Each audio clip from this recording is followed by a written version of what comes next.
একটি রাজনৈতিক দল এখন বলার চেষ্টা করছে বাংলাদেশে নির্বাচিত কোনো গভর্নমেন্ট নাই, এ কারণে এই ঘটনাগুলো ঘটছে। শুধুমাত্র নির্বাচনী একমাত্র সমাধানের দিকে একটি বৃহৎ রাজনৈতিক দল যে বুলিয়া উড়াচ্ছেন, আমরা তো দেখতে পাচ্ছি তাদের কিছু কর্মীর মাধ্যমে এই ধর্ষণের ঘটনা, লুটতরাজের ঘটনাগুলো ঘটছে।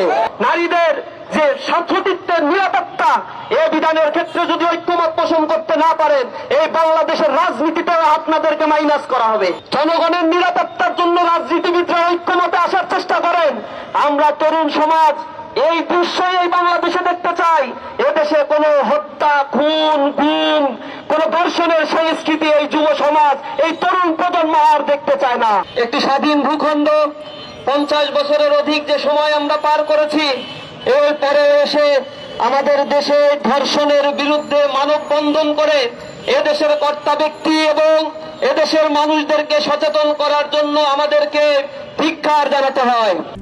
RICL TMX, যুগের পর যুগ স্থাপনা থাকে মজবুত।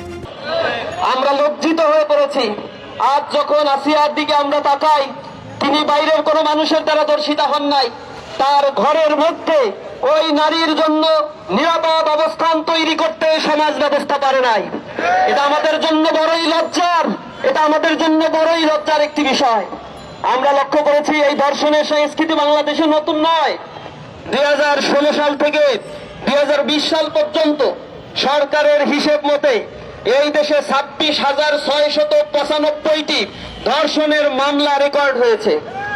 2020 সাল থেকে 2024 সাল পর্যন্ত 6,400-এর অধিক ধর্ষণের ঘটনা এই বাংলাদেশে রেকর্ড হয়েছে, যার মধ্য দিয়ে 3,471টি ঘটনা ঘটেছে যেখানে 18 বছরের কম নারীদেরকে ধর্ষণের শিকার করা হয়েছে। কিন্তু আমরা এর কোনো বিচার পাই নাই। গত ফেব্রুয়ারি মাসের ঘটনা, শুধুমাত্র গত মাসের ফেব্রুয়ারি মাসে 72 শিশু এবং 117টি নারী নির্যাতন, নারী ধর্ষণের ঘটনা সহ 189টি নারী নির্যাতনের ঘটনা এই স্বাধীন ভূখণ্ডে পত্রপত্রিকার মাধ্যমে আমরা জানতে পেরেছি। সুতরাং ধর্ষণের এই ঘটনা নিত্য নৈমিত্তিক একটা ব্যাপারে পরিণত হয়েছে এই বাংলাদেশে। এটি একটা ট্রেডিশন, একটি কালচারে পরিণত হয়েছে। আমরা আরো বেশি লজ্জিত যখন আমরা দেখি নারী ও শিশু নির্যাতন ট্রাইব্যুনাল গঠন করা হয়েছে শুধুমাত্র তড়িৎ বিচারের প্রক্রিয়াকে ত্বরান্বিত করার জন্য। কিন্তু আমরা লক্ষ্য করেছি নারী ও শিশু নির্যাতন এই ট্রাইব্যুনালে প্রতি 5 বছরে এভারেজে 30,000 বা 32,000 মামলা এখানে দায়ের করা হয়। কিন্তু দীর্ঘসূত্রিতার কারণে এখান থেকে মাত্র 4 থেকে 5% মামলার বিচার কার্য আমরা দেখতে পাই। বাদ বাকি 95% কেসের ক্ষেত্রেই এই ধর্ষক, লম্পট, চরিত্রহীন মানুষগুলো তারা বিচারহীনতার কারণে তারা জামিন নিয়ে আমাদের সমাজেই বসবাস করছে এবং একের পর এক ধর্ষণের ঘটনা ঘটিয়ে তারা গর্ব সহকারে কোনো না কোনো রাজনৈতিক আশ্রয় নিয়ে তারা এ সমাজে বীরতর্পে অবস্থান করে। আমরা হীন কালচারের পরিবর্তনের জন্য তীব্র আন্দোলন করে তুলব ইনশাআল্লাহ। ইসলামী ছাত্র শিবির বলতে চাই, বাংলাদেশে নারীদের মর্যাদাকে সমুন্নত করার জন্য ইসলাম যে মর্যাদা দিয়েছে, ইসলামী আইন যে বিধানের কথা বলেছে, আপনারা আজকে দেখেছেন নারীরা মিছিল করে বলছে ধর্ষকদের সর্বোচ্চ শাস্তি আজ মৃত্যুদণ্ড দিতে হবে।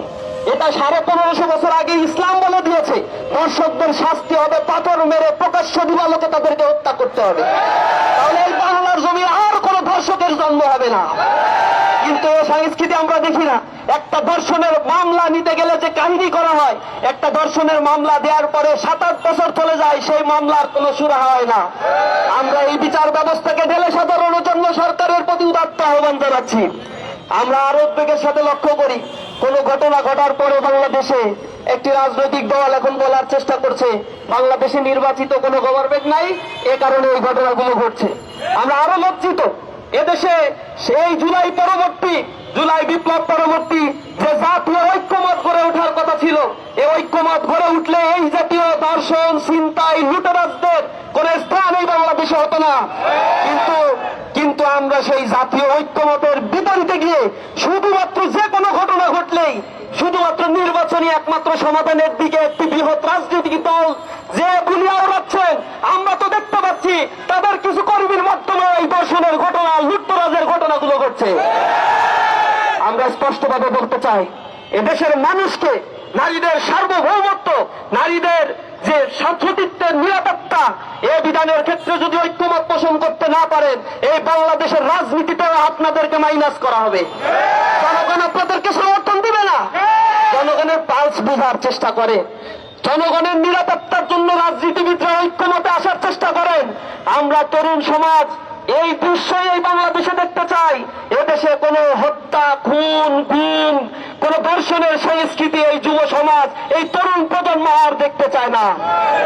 আমরা সর্বোপরি আপনাদের কাছে বলতে চাই, উদাত্ত আহ্বান জানাবো সাংবাদিক বন্ধুগণ, আমরা এই যে ধর্ষণের ঘটনাগুলো যেগুলো মিডিয়ায় আসছে, অসংখ্য ঘটনা রয়েছে যেগুলো মিডিয়ায় আসে না।